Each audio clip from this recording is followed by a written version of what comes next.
episode of Knit the Books. I'm Allie. And I'm Vicky. Thank you for joining us today. Today we're going to talk about our finished books.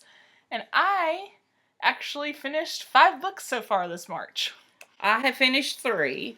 But I lied. 1 I think I technically finished in February. I've kind of fell into podcast listening too. Oh, and we're going to be talking about that in an upcoming episode. I still don't. These have names. Segments. I don't know. We'll figure it out. We're playing around with this. We're gonna be using words interchangeably apparently. So yeah, we'll get it figured out. My first one I finished reading is called The Forgotten Girls by Owen Lakanen. Maybe this one I got as an advance copy from somewhere. I don't remember right now. It is set to be released March 14th, 2017, so it should have been, this is going to be Wednesday's post, so it should be out by the time you guys watch this.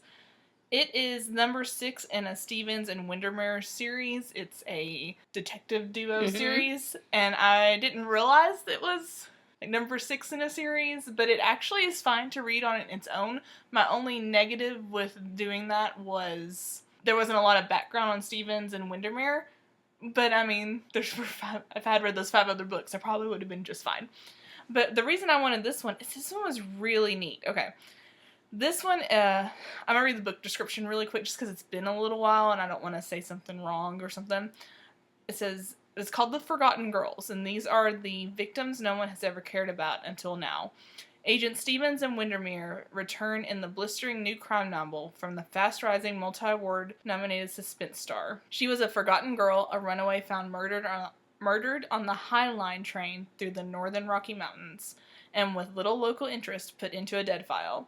But she was not alone. When Kirk Stevens and Carla Windermere of the joint FBI-BCA Violent Crime Force stumble upon the case, they discover a horror far greater than anyone expected. A string of murders on the High Line, all of them young women drifters whom no one would notice. But someone has noticed now. Through the bleak midwinter in a frontier land of forbidding geography, Stevens and Windermere follow a frustratingly light trail of clues, and where it ends, even they will be shocked. That sounds great. You need to snapshot that and send that to me because I think that would be a series that I would like.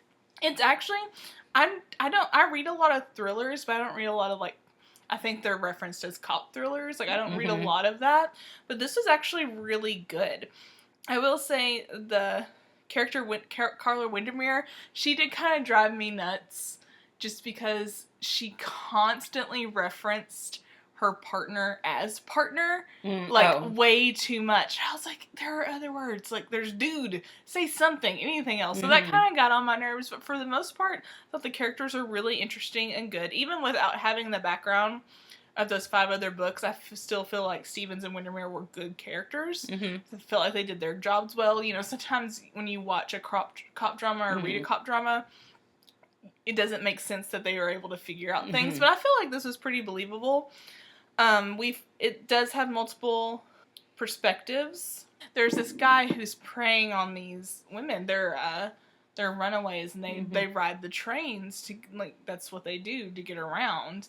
And that apparently, if this book's to be believed, it's a big community, and they all know each other and everything. So one of the things that happens is he gets one of the girls, and this girl, it was her friend, and I don't remember anyone's names, and I thought I'd remember them for some reason, but I cannot remember anyone's names right now. So I apologize for that. But she feels like it's her fault that her friend got killed. So she takes it upon herself to try and find this guy and try and, avenge her death. And then while she's doing that, the cops are realizing, what's going on and that there's a connection between some of these deaths. And one of his victims actually ends up living. He leaves her to die in the snow, but she ends up living. So it all happens so fast. It was really hard to put down. Oh. And one thing I did like about it, well, I will say I did feel like it was too long. There was one part where I feel like it could have ended, and it would have been kind of a cheesy, things lined up really well ending, but it still would have worked, but then there was more. So you kind of get 2 endings out of it, which I feel like is probably more realistic anyway, but I did feel like the book was long. However, it was really good. I kind of thought you would like the writer. Sounds like a series that I would like. So that was The Forgotten Girls by Owen Lockinen, I assume. And I finished 3. So the first one I'm going to talk about is With Love from the Inside. It was a Kindle deal or something, and it sounded interesting to me. That's the reason I got it. It's by Angela Pisel, maybe? Sure. And it's actually her debut novel. And what it does, it talks about... I'll just read you about it. I never want to read it. I listen to another book like this that ends with me wanting to cry at work, because it's real hard to cry unless at work. So anyway, Grace Bradshaw knows the exact minute she will die. On death row for murdering her infant son, her last breath will be taken on February 15th at 12:01. 11 years, 5 months, and 27 days separate her from the last time she heard her precious daughter's voice and the final moment she'd heard anyone call her mom. Out of appeals, she can focus on only one thing: reconnecting with her daughter and making sure she knows the truth. Secrets lurk behind Sophie Logan's big house and even bigger bank account. Every day when she kisses her husband goodbye, she worries her fabricated life is about to come crumbling down. No one knows the unforgivable things her mother did to tear her family apart. Not her husband, who is a prominent plastic surgeon, or her synthetic friends who live in her upscale neighborhood. Grace's looming execution date forces Sophie to revisit the traumatic events that haunted her childhood. When she returns to her hometown, she discovers new evidence about her baby brother William's death 17 years ago, proof that might set her mother free but shatter her marriage forever. Sophie must quickly decide if her mother is the monster the prosecutor made her out to be, or the loving mother she remembers, the one who painted her toenails glittery pink and plastered post-it notes with inspiring quotes, 100% failure rate if you don't try, all over Sophie's bathroom mirror before their time runs out. On Amazon, it was given 4.5 out of 5 stars. I loved this book. And that sounds interesting. It is interesting. And the sad part is, there are actually, I don't know about the innocent part, but there are a lot of kids who live this every day. Mm-hmm. So it was good. I enjoyed it. And I'm not sorry I bought it. But it did end sad. I didn't like it. Oh, okay. I finished listening to Don't You Cry by Maria Quebec. Let me double check that. Quebeca. Sorry. I'm not going to talk a whole lot about it because I know I talked about it last time and I went on a rant about it. I finished it. I gave it 2 stars. The ending was good. The ending didn't make up for it, but the ending was good, and it meshed the two, because it's 2 point of views like her other books, and it meshed them together well finally. Because with the other 2 books, you knew how they were meshed together, and this one you assume you know, but you don't really know, and I know that's not on purpose, but I didn't like it. It was very interesting. The ending was very interesting. It is a hard one to listen to, though. I didn't, like I told you guys last time, I didn't like the narrators. I didn't like some of the writing on this one. I didn't really like, and yeah, I like her other 2 books much better. But I did finish it, and it was okay. The ending did up it a star for me, though. Oh, okay. Which is... because I was at about a 1.5 throughout the rest of the entire book. And then that last one, I was like, I'll give it 2. Just because of that ending, so. And that was Don't You Cry by Mary Quebeca. Okay, and my next one I listened to Monday and Tuesday at work this week. It's pretty... They said, you're so quiet. I said, I'm listening to a book while I work. It's so good. I can't stop. But the name of it is No One Knows, and it's by J.T. Ellison, and it's a thriller. And it had... when I would think I'd have something figured out, it wouldn't be. I read that one. I don't know. Let me read the thing. In an obsessive mystery as thrilling as The Girl on the Train and The Husband's Secrets, New York Times bestselling J.T. Ellison will make you question every twist in her page-turning novel and wonder which of her vividly drawn characters you should trust. The day Aubrey Hamilton's husband is declared dead by the state of Tennessee should bring closure so she can move on with her life. But Aubrey doesn't want to move on. She wants Josh back. It's been 5 years since he disappeared, since their blissfully happy marriage, they were happy, weren't they, screeched to a halt, and Aubrey became the prime suspect in his disappearance. 5 years of emptiness, solitude, loneliness, questions. Why didn't Josh show up at his friend's bachelor party? Was he murdered? Did he run away? And now, all this time later, Who is this mysterious yet strangely familiar figure suddenly haunting her new life? And No One Knows, the best-selling co-author of the Nicholas Drummond series, expertly peels back the layers of a complex woman who is hiding dark secrets beneath her unassuming exterior. This masterful thriller for fans of Gillian Flynn, Leanne Moriarty, and Paula Hawkins will put readers into a you'll-never-guess merry-go-round of danger and deception. Round and round it goes. Where it stops, nobody knows. And that's the way I felt. There was... I think I have that one. I don't think I've read it. It's great, and it is set in Nashville, and it was so fun, the landmarks that they would talk about, because I've been to some of them, and I absolutely loved this book. Cool. There was one little part that I thought, the character they're talking about, it's like, okay, is that her husband? Has he come back?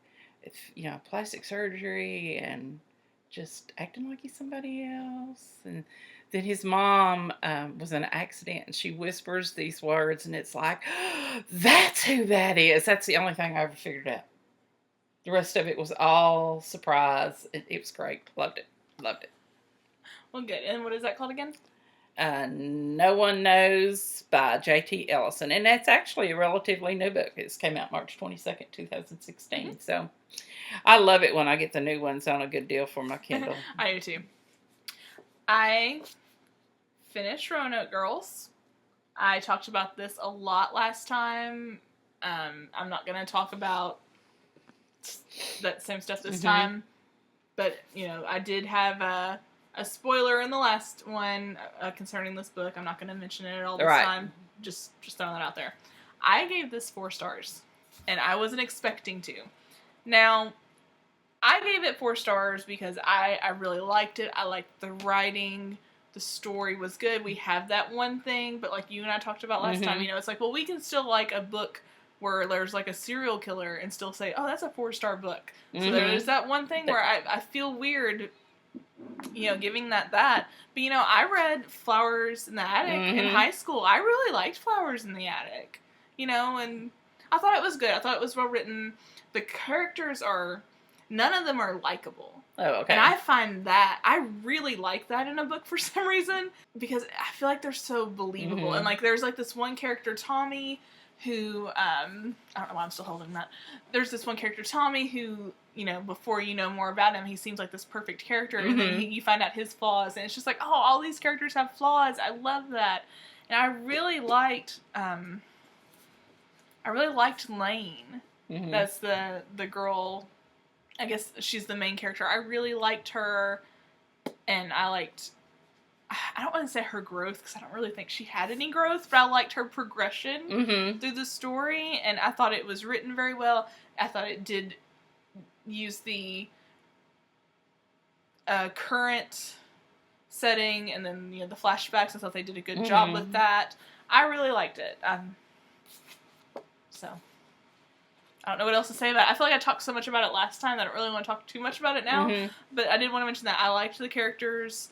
I'm not going to say that they're, very super developed characters, but I felt like they had some decent depth for the most part. The grandmother and grandfather, maybe not the most, maybe not with their grandmother. You get some backstory with the grandmother, you get a little bit more with their grandfather, so maybe they're not super developed, but they're not really in the story a whole lot. It's mostly Lane and Allegra, and so, but I liked it. Good. I'm glad it turned out that you liked it. And I read some reviews, and a lot of people, there's a lot of mixed reviews on it, so, but I did like it. I liked the writing, and that's more important to me. That's kind of, you like the good storyline, but you also like that the books are written well, I have found with you. Yeah. I'm more character driven than plot driven, and so for me that means, for me personally, that means I need I could take a more crappy plot with a well written book versus a great plot with a crappy written book. Yeah, if I had to choose, I'd rather have a very well written, maybe subpar plot. My dream would be a great written, great plot book, but you can't get that all the time. You don't always get those, so. That comes with, and especially with thrillers, like they're very hit or miss. They are. But I still love them. Oh, I love them all the time. I That's love all. them. I mean, that's all I read. Yeah. And my next one is actually a true story. Okay. It is The Plain Choice, a true story of choosing to live an Amish life. And it's written by Sherry Gore. And it was given 4.5 stars out of 5 on Amazon too. I could never live Amish, but I admire them. We've been fortunate enough in several places we've lived to live within an hour or so to Amish communities that we can go. I love to go to their farmers markets. I love to go to their little stores. And there's always, to me, a sense of peace there because they don't have the stress that the rest of us tend to put on.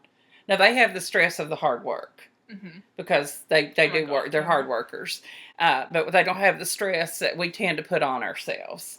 And she had a rough upbringing and actually did some wild things in her past history, and she was looking for that peace in her life.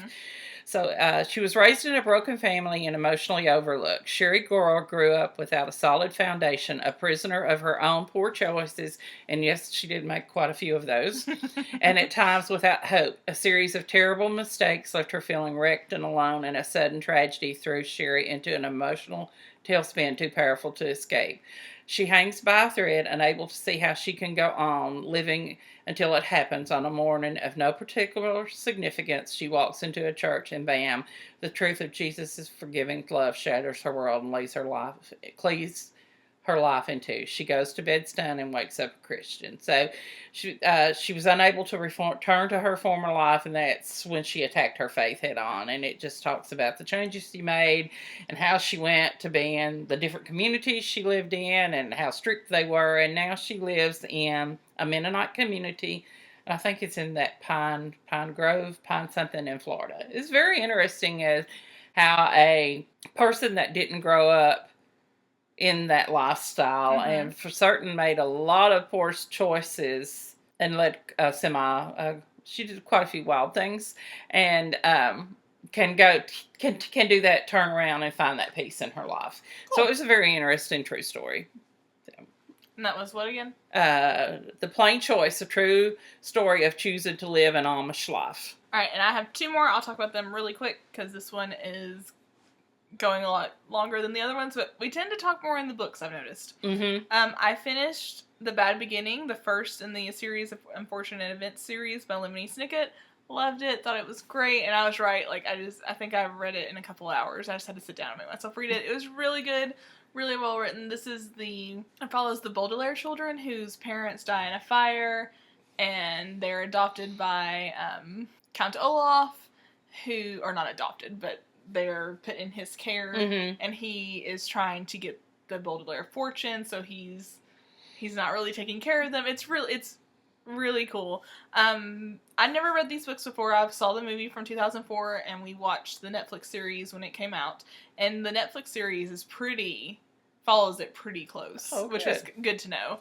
And I had mentioned in the last one that I think for the next ones I'm gonna get the audiobooks because Tim Curry narrates it, and I think that's what I'm still gonna do that, so.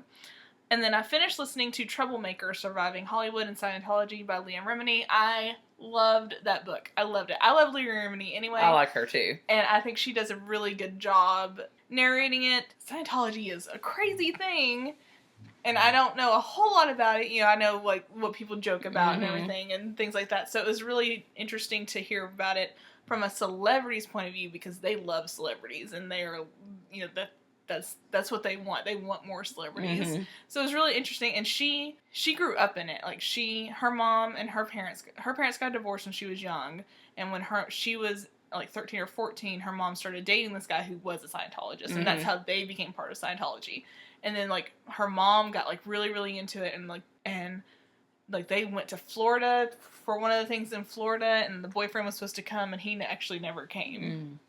So, like, she got into this religion because of the guy she was dating, and then he kind of bailed on them, so she had been in it since she was about 14, so it was interesting to hear it from that perspective of basically, not her entire life, but the majority of her life, and, you know, and she's talking about how she was part of that church for over 30 years, and then when she leaves because of how they're treating her, basically, so it was interesting.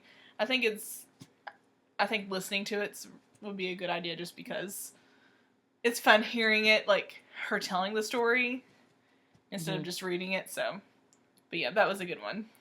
Good. So that's all of the books we have finished, so join us tomorrow, and we will talk about the books that we are currently reading. See you guys then. Bye-bye.